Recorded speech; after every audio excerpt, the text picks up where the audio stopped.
Hi guys, it's Jen here and welcome to Jen's Wild About Watercolour. So today I'm going to draw and paint for you a beautiful tiger. I filmed this guy walking along in his enclosure at Melbourne Zoo a couple of weeks ago. And yeah, he was just walking along. Had a little lake area and he was walking along beside the lake, so I screenshot one of the videos and got this beautiful photo. So I'm just painting him for you today, and today I'm going to do him in gouache. So I've got sennelier gouache. I haven't used it an awful lot, but I'm really loving experimenting and playing with it. And you know, the sennelier colours are such beautiful colours; they've all glow to them. So yeah, so I'll do the tiger in sennelier gouache, and I'll do the background in watercolour.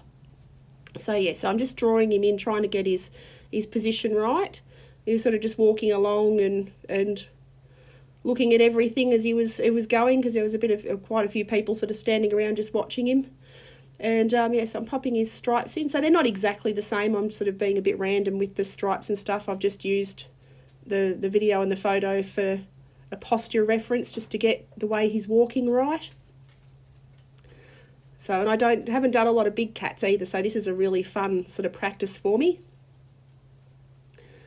So yeah, so now I'm going in with my natural sienna. It's a gorgeous colour. I only got this the other day. I hadn't used it before.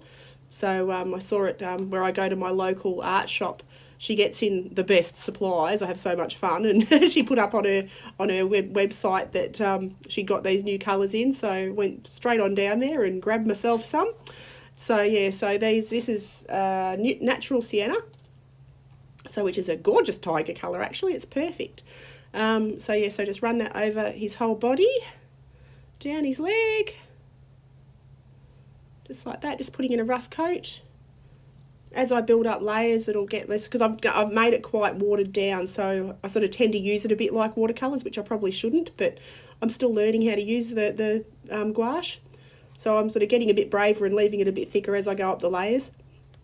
But yeah, so again, this is still the natural sienna, just in a slightly thicker consistency over the first thin wash.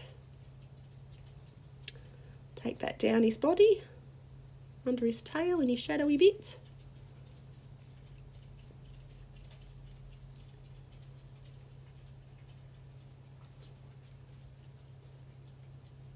So pop a bit of cad yellow in his eyes.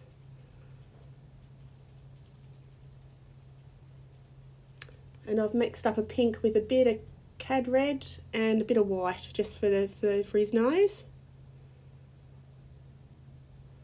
Now I'm trying to get a bit of cad orange, just to orange up those eyes a little bit. And now I've mixed up a blue with cobalt blue and white, just because he's white underneath, but he's in shadow, and the shadow is sort of a cool blue. So oh yeah, I've made like a cool blue for the underneath of his white.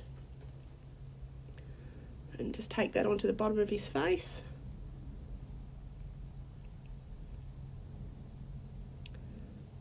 So now I've made up a mix of burnt umber and ultramarine blue to make as close to black as I can get for his face, and his stripes rather, or the stripes on his face.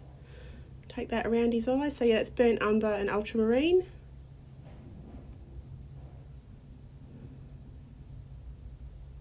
He's got it around his nose and his lips. Pop the stripes onto his legs. So like I said, these stripes, I've just sort of popped them in any old where. Sort of followed the general shape, but they're not exactly like my reference. So you're taking that around there. And following the shape of his body. So he's sort of curved, he's sort of 3/4 walking towards us, so trying to capture the movement in his body.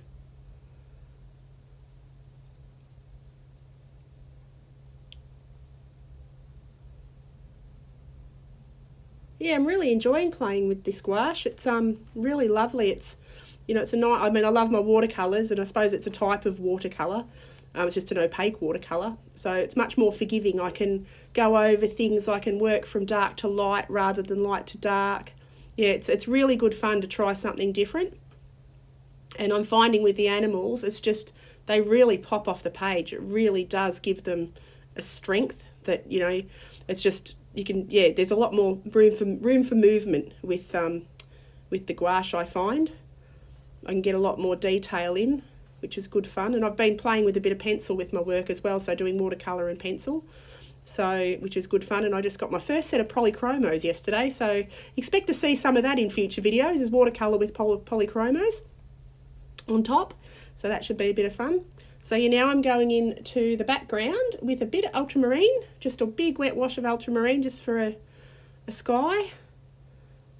Just taking that right round. So I'm doing this in my Stillman & Byrne sketchbook, watercolour sketchbook. So 280 gram, so it holds up really well. Well, it's holding up really well to the gouache, which is awesome. So I haven't done many gouache pictures in these sketchbooks, so, but yeah, no, it's holding up awesomely well.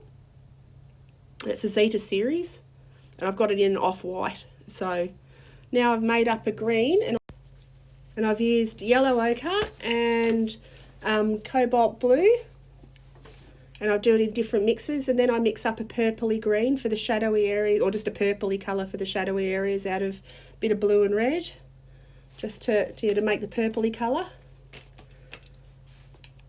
just for the shadows there in his darkest areas.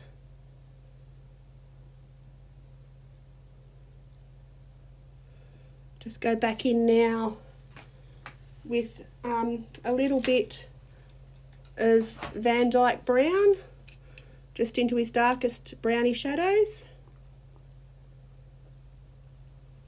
Take that down into a few of his very dark areas. Just gives him a bit more dimension, a bit more depth.